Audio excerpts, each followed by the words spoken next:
Hi everybody, and welcome to Library in Our Houses. I'm Mrs. E. I have a new guest here with me today. His name is Dooley. Let me see if I can wake him up. He's right behind me. Buddy. Dooley, say hi. Say hi to everybody. Hi guys, I'm really excited to read with you today. So Dooley's probably going to hang out with us in a lot of our library videos. He is 5 years old, and he's my doggy. He's the best doggy ever, and he just got a bath today. So he's feeling good, and he's ready to take a nap. Say hi. All right, I'm going to put him back. Okay. I also brought something else with us today. I have this cool lantern that I'm going to put behind me on the bookshelf. And this is going to be like our fireplace that we read next to in the library. It's even fake, just like the fireplace in the library. So this is a pretend flame in there. And then I turn it off and on. And I can make it brighter. All right, I'm going to put this back here.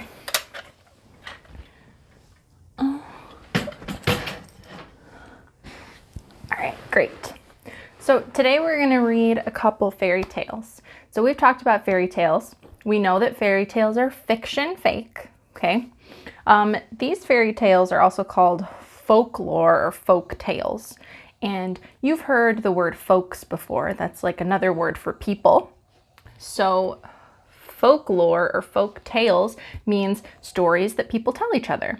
Now, the stories that we're reading today are by the Grimm Brothers.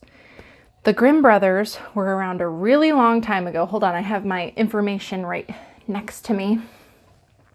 So they're from Germany, which is a country across the ocean. They were born in 1785 and 1786. So that was a long time ago, 240 years ago, almost. So they grew up listening to folk tales that their family and friends and the people in the village that they grew up with would tell each other. And when they got older, they decided that they wanted to write the stories down. So they went visiting all over Germany, talking to all different kinds of people about all different kinds of stories. And most of the fairy tales that we know and love come from their first book that they wrote, which has all the different fairy tales combined into one book. So I have that. This is what it looks like. Ooh, very cool, right? It says Grimm's Complete Fairy Tales. This is what the spine looks like. Now, it's not a library book, so it doesn't have a call number on it. This is my book for my house. It's got beautiful gold on the pages. So I'm going to read this later, and I think I'm going to read it in a separate video. The story I'm going to read from here is called Rumpelstiltskin, and I don't know if you guys have ever heard of that story before, but the first story by the Grimm Brothers, I know you've heard. And that story is Rapunzel. So I did my hair today like Rapunzel. It's not nearly as long as hers, but I'm trying. So the Grimm Brothers wrote Rapunzel. They wrote Hansel and Gretel. They wrote Sleeping Beauty. They wrote Snow White. They wrote other ones that you haven't heard of, like The Goose Girl. Both of them wrote The Frog Prince. So they didn't make these stories up themselves. They got this from people that they knew or stories that they grew up with. They just wrote their own version of it, and then they published it. So publishing means that they make lots and lots of books for people to buy. So I'm going to sit back and I'm going to read Rapunzel to you guys now. And I'm excited. I haven't read this story in a long time. On the inside, you can see my name. My first name's Allison, if you guys didn't know that. It says, "This little golden book belongs to Allison and Sammy." And Sammy's my sister's name. Okay. Can you guys see Dooley? Aw. I'm going to have to squish him so I can get into the chair better. Excuse me. Hey, don't be mean. Okay. There once was a husband and wife who lived near a grand castle. The couple didn't know it, but the castle was owned by a wicked sorceress. So a sorceress is another word for a witch. Behind the castle wall was a wonderful garden full of beautiful flowers and good things to eat. The wife could look out and see the castle garden from her cottage. It's very pretty. Kind of reminds me of the Disney castle. And Disney got a lot of their ideas from the Grimm Brothers.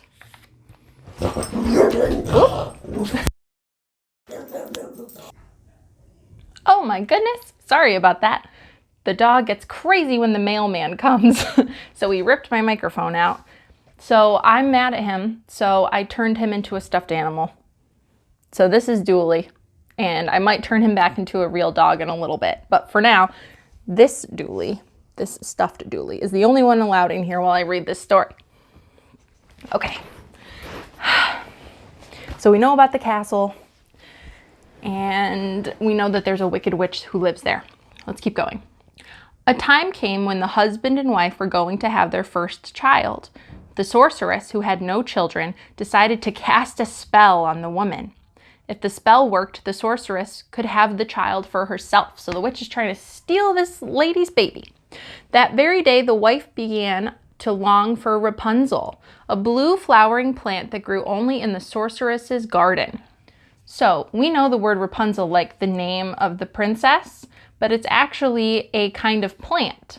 So Rapunzel, the girl, was named after Rapunzel, the plant. Okay, so the mom really wants this flower. As time passed, the spell made the wife long for the plant more and more. Okay, so I forgot. The witch put this spell on her to make her want the plant that's only in the witch's garden. I see what she's doing.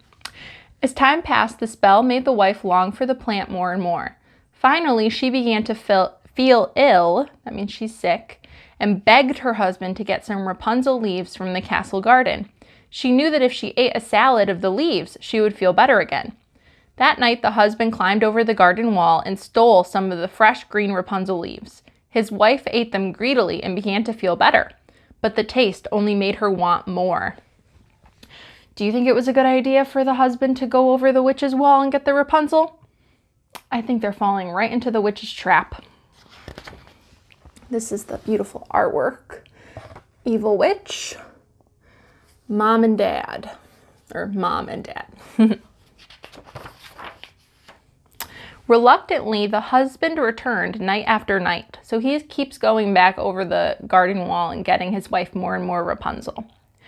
Then one evening, when the moon was full, he slipped over the wall to find the tall, dark figure of the sorceress waiting for him. "Thief! How dare you steal from me?" she said angrily. Frightened, the man fell to his knees before her and tried to explain. When the sorceress heard him speak of the coming of his first child, her manner changed and her voice softened. "You may have all the Rapunzel you wish on one condition. When the child is born, you must give it to me."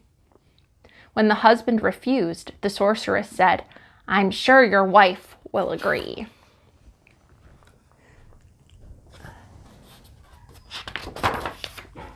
To his surprise, the man's wife did agree to give the child away, for the spell was still working. So remember, she's under this spell. All the mom cares about right now are these Rapunzel leaves, so she's even willing to give up her baby for it. The wife said, "Surely the owner of that beautiful castle is a great lady. She will take good care of our child." In the next few weeks, the wife grew healthier. She was given all the Rapunzel she wished, and rapidly her strength returned. Soon, a beautiful baby girl was born to her. The baby was named Rapunzel, after the blue flowering plant her mother loved so much. As promised, Rapunzel's parents had to give the baby to the sorceress. When the heartbroken parents left, the sorceress said to herself, laughing, "Ha ha ha ha! Now I will have the child all to myself." For 12 years, she kept Rapunzel in the castle, and the girl grew to be very beautiful. Her eyes were as blue as the blue flowering plant she was named after, and her long silken hair was as golden as the sun. The sorceress never allowed Rapunzel's hair to be cut. When it began to trail on the floor, the sorceress made one long braid of it and wound it around Rapunzel's head like a golden crown. So she took her braid and she put it up and twisted it. So here's a picture of the sorceress with the baby and then Rapunzel as she gets older. On Rapunzel's 12th birthday, the sorceress moved her to a secluded tower. The tower did not have stairs or a door, but high at the top was a small window. When the sorceress wanted to visit Rapunzel, she stood beneath the window and called, "Rapunzel, Rapunzel, let down your golden hair." The girl uncoiled her long, thick braid and let it fall like a rope from the open window until it reached the sorceress's outstretched hands. The sorceress climbed to the top of the tower and entered the window. Oh, I'm going to show you her room more up closely. So there's her room, and there's the tower, and then that's her long hair. While they were together, the sorceress combed and braided Rapunzel's hair and was always asked the same question. "Who have you seen since I was last here?" Rapunzel always answered, "No one, stepmother," for who would the poor, lonely girl see while locked up in the tower? One night, a handsome young prince came riding through the forest. He heard Rapunzel's sweet voice as she sang a beautiful song. The prince followed the sound till he came to the tower, but he could find no way in, because remember, there's no doors or stairs or anything. Since it was late, he decided to rest until morning. So the sorceress combs Rapunzel's hair and asks her whether or not she's seen anybody every day. And here's the prince noticing Rapunzel in her tower. At daybreak, he was awakened by an old woman's harsh call. "Rapunzel," the voice demanded. "Rapunzel, let down your golden hair." All at once, the golden braid came tumbling down from the open window. When the prince saw the sorceress grab hold of the braid and climb up the tower, he whispered to himself, "So, that's how one is to get inside." Patiently, the prince waited, and at last he saw the sorceress leave. Then he decided to try his luck. He called, "Rapunzel, Rapunzel, let down your golden hair." As soon as she did, he held her long braid and climbed the tower. Rapunzel and the prince fell in love the moment they saw each other. So that's love at first sight. That's fiction too, by the way. That doesn't really happen. They wanted to be together, but they had to find a way to get Rapunzel down from the tower. The prince promised to return the next day with a rope ladder. "Then you will be free at last," he told Rapunzel. So there's the prince hiding from the witch. And then here they are when they first meet and fall in love. On the following morning, when the sorceress came to visit, she asked, "Who have you seen, Rapunzel, since I was last here?" Because remember, she asks that question every time. Rapunzel couldn't tell a lie, and she told the sorceress all about the handsome prince. Maybe that's part of the spell that the sorceress cast, because she can't tell a lie. The sorceress flew into a rage, so that means she got really angry, and took hold of Rapunzel's braid. She cut the beautiful hair with a pair of scissors. Snip, snap, snip, snap, and the braid fell to the floor. Then in an instant, the heartless sorceress carried Rapunzel far off to the most deserted place in the whole world and left her alone there. So she's mad at Rapunzel for seeing the prince. She cuts her hair off. At nightfall, when the prince arrived to rescue Rapunzel, he called, "Rapunzel, Rapunzel, let down your golden hair." When the braid came falling down from the window, the prince took hold of it and climbed up the tower. But instead of seeing his beloved Rapunzel, he found the cruel sorceress waiting for him. She fixed her cold black eyes upon him and cast a spell that blinded him. "Rapunzel is lost to you forever," she cried. "You will never see her again." The prince fell from the window, and though he escaped with his life, he could no longer see. Okay, so he's blind now. He stumbled away to wander hopelessly in search of Rapunzel. That's so sad. Years passed until at last the unhappy prince came to the most deserted place in the whole world. All of a sudden he heard a sweet voice singing. Though it had been many years since he had heard the voice, it was familiar. Eagerly he followed the sound, and soon the poor young man stood before Rapunzel. So he stumbled through the forest until he reached the place where Rapunzel got taken to by the witch. When she saw her beloved prince, Rapunzel threw her arms around his neck and wept for joy. So that means she cried happy tears. Her tears fell upon his eyes, and all at once the sorceress's evil spell was broken. The prince could see Rapunzel as well as ever before. The prince led Rapunzel back to his own kingdom, where they were welcomed with great rejoicing. At last they were free of the wicked sorceress, and they lived out their lives together in love. So this is a picture of their wedding day. So nice, so pretty. The end. Okay, so that's it for part 1 of the Grimm Brothers. The next the next story I'm going to read is Rumpelstiltskin. And it's in old-timey language, so it might not make a ton of sense, but I want everybody to try, right? So I'll see you in the next video. Everything's going to be okay.